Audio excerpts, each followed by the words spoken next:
ஓம் சாய்ராம். எனது அருமை பிள்ளையே, நீ நினைத்தது அத்தனையும் உனக்கு கிடைக்கப் போகின்றது. ஆம், உனது கனவு வாழ்க்கையை நீ விரைவில் அடையப் போகின்றாய். நீ இந்த வாழ்க்கையே வேண்டாம் என்று சொல்லும் அளவிற்கு பலவித துயர்களை அடைந்து விட்டாய். அதனால் இன்று நீ வாழும் காலகட்டமானது இந்த வாழ்க்கையே போதும் என்று சொல்லும் அளவிற்கு சூழ்நிலையை கொடுத்துள்ளது. இதுவரை கண்ணீரை மட்டுமே உனது வாழ்க்கையில் நீ பார்த்தாய் அல்லவா? இனிதான் பல அற்புதங்களை காணப்போகின்றாய். நான் வருவேன் உனக்காக, உனது தேவைகளை அனைத்தையும் பூர்த்தி செய்வதற்காக. அதனால் எதற்கும் அஞ்சாதே, கலங்காதே. இனி வரும் நாட்களில் நீ நிம்மதியாகவும் ஆனந்தமாகவும் வாழப்போகின்றாய். நான் உன்னை வாழ வைப்பேன். உன்னை மட்டுமல்லாது உன்னை சுற்றி இருப்பவரையும் வாழ வைப்பேன். கண் கலங்காதே பிள்ளையே. நான் இன்பத்தை கொடுத்த பொழுது பரிசாக பெற்றுக்கொண்டாய் அல்லவா? அதேபோல் நான் கொடுக்கும் இந்த துன்பத்தையும் பரிசாக பெற்றுக்கொண்டு உனது மீதம் இருக்கும் சிறு சிறு கர்மாவையும் கழித்துவிட்டு உனது அப்பாவின் மனதை சந்தோஷப்படுத்த உன்னை எல்லா துன்பங்களிலிருந்தும் விடுவிப்பது என்பது என்னை நானே விடுவிப்பதற்கு சமமாகும். அதனால் இதுவரை செய்த பாவங்களே போதும். இனியாவது மேன்மேலும் புண்ணியங்களை அதிகரித்துக்கொள். இதைத்தான் நான் உன்னிடம் வேண்டுவது. தற்போது உனது வாழ்வினில் நிலவும் சூழ்நிலையில் நீ மூழ்கியுள்ளதால் இந்த மோசமான சூழ்நிலை உனது வாழ்வினில் ஏற்பட போகின்றது. நான் மோசமான சூழ்நிலை என்று சொன்னவுடன் நீ பயப்படாதே.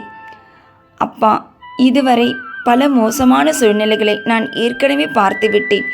இனியும் மோசமான சூழ்நிலையா என்று பயம் கொள்ள வேண்டாம். பின்பு நான் எதற்காக இங்கு உள்ளேன்? அந்த மோசமான சூழ்நிலையிலிருந்து, அந்த ஆபத்திலிருந்து உன்னை விலக்கி உன்னை எச்சரிக்கை செய்யத்தானே இன்று நான் வந்துள்ளேன். அது என்ன மோசமான காலகட்டம் என்று தானே கேட்கிறாய்? சொல்கிறேன். இன்னும் சில நாட்களில் உன் துரோகியின் வீட்டிற்கு நீ சென்று தஞ்சமடைந்து அவர்களின் காலில் விழுந்து நீ செய்ததுதான் தவறு என்று சொல்லும் அளவிற்கு அவர்களிடம் போய் நீ மன்றாடி நிற்குமாறு உனது கர்ம வினையானது உன்னை தூண்டிவிட்டு கொண்டிருக்கின்றது. உன்னுடைய தற்போதைய சூழ்நிலையானது அப்படித்தானே உள்ளது. நான் சொல்வது சரிதானே? ஆனால் பயப்படாதே. எனது மடியில் தவழும் பிள்ளையான உன்னை காப்பாற்றாமல் நான் எப்படியம்மா வேடிக்கை பார்த்து கொண்டிருப்பேன்? எனது வாக்கினை கேட்ட இந்த நொடி அந்த பெரும் ஆபத்திலிருந்து நீ மாட்டிக்கொள்ளாமல் முழுவதுமாக வெளிவருவாய். என்னை நம்பு.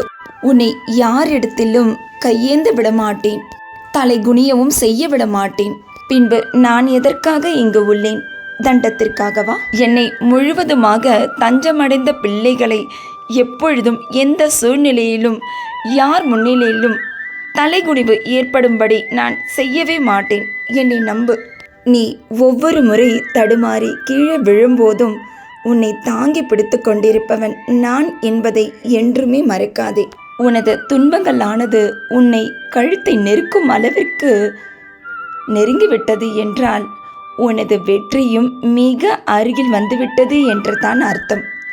நீ இருளில் மாட்டிக்கொண்டது போல் மாயையானது உனக்கு ஒரு தோற்றமளித்தாலும் அந்த பொய்யான தோற்றத்தில் வெளிச்சமாய் நான் என்றும் உனக்காக இருப்பேன். இந்த மோசமான காலகட்டத்தில் தான் நீ எடுத்து வைக்கும் ஒவ்வொரு அடியையும் பார்த்து எடுத்து வைக்க இருக்கும். நான் உனது தேவை என்ன என்பதையும் நிச்சயமாக அறிவேன். உனது தேவைக்காக என்னிடம் பிரார்த்தனை வைக்காமல் எனது தேவையே நீங்கள்தான் சாயப்பா என்று ஒரு முறையாவது என்னிடம் சொல்லி என்னை மனதார வழிபடு.